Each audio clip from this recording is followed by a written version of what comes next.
Hey everyone, Nick here with ILTS, and today I'm going to be going over how to change the oil in a Makita MAC2400 pneumatic air compressor. I've seen a lot of questions online about how much oil these things take, and there's no real answer to it, so I just thought I'd quickly go over all of that. What you're going to need to change the oil is a flexible funnel and an oil catch pen, and a little socket wrench to be able to get out the little bolt underneath the oil view window. And that's pretty much it. A little bit of Teflon tape to put on the bolt when you put it back in when you're all said and done, and you should be good to go. This shouldn't take you more than 20 minutes max, maybe 25, to let the oil completely drain out when you are emptying out the old oil. So first things first, all you're going to want to do is go around to the back, open up your bleeder, make sure that there's no air left in your compressor. Put the oil pan underneath your bolt as you take it out. It needs to be pretty low because this thing sits so low. When I put this underneath, it's on an angle, so just be aware of that. And then empty out all the oil. Put the bolt back in with some Teflon tape, and then you're going to be putting in roughly 320 mils of air compressor oil. There's 3 different air compressor oils you can use. There's ISO 28, 68, and 148. In Celsius, the 68 is good between 0 and I believe 26 degrees Celsius. The ISO 148 is for high temps, like 20 and above. And then there's the 28, which is good for 0 down to minus 26 degrees Celsius. So if you're using it indoors, you're just going to need the ISO 68.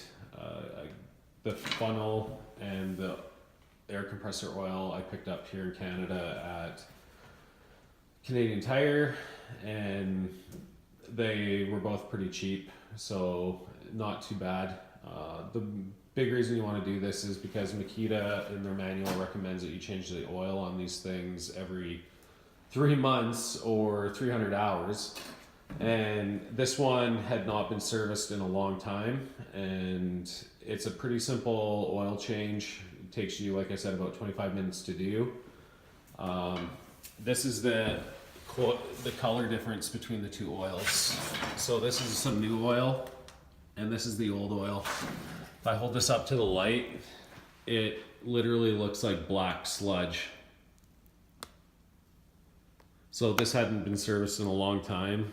Like I said, every 3 months or 300 hours. It's like a 20-minute oil change.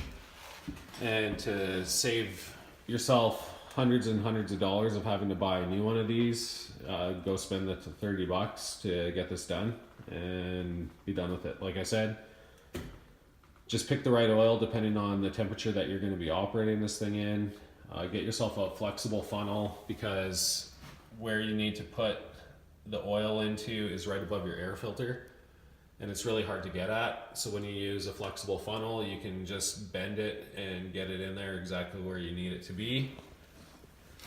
Fill up your view window until you see a little bubble at the top. As soon as you see that bubble form, stop filling immediately, and you're good to go. Like I said, it's roughly 320 milliliters that you're going to be using, or a little under 11 fluid ounces. I'm sure if you put in 11, it wouldn't hurt it. But like I said, as soon as you see that bubble, you want to stop, because you don't want to be overfilling this thing. And that's pretty much as simple as it gets. Once you're done, turn it on, and you're good to go for another 3 months, 300 hours. But when you look at the difference between the new oil versus what comes out of this thing, and when the oil was actually taken out of this and I filtered it into this bottle, this funnel has a little filter at the bottom of it, and you can actually see all these metal filings that are sitting in the bottom of this thing. That was all in the oil canister in this thing, so that could be run into your engine just destroying the internals of your engine on your air compressor, and then you're, like I said, you're going to be out hundreds and hundreds of dollars for something that's very, very fast to change over. So I hope this video was useful for you. If it was, please click that subscribe button, smash the like button, and keep watching for future videos of ours. Thanks a lot. Take care.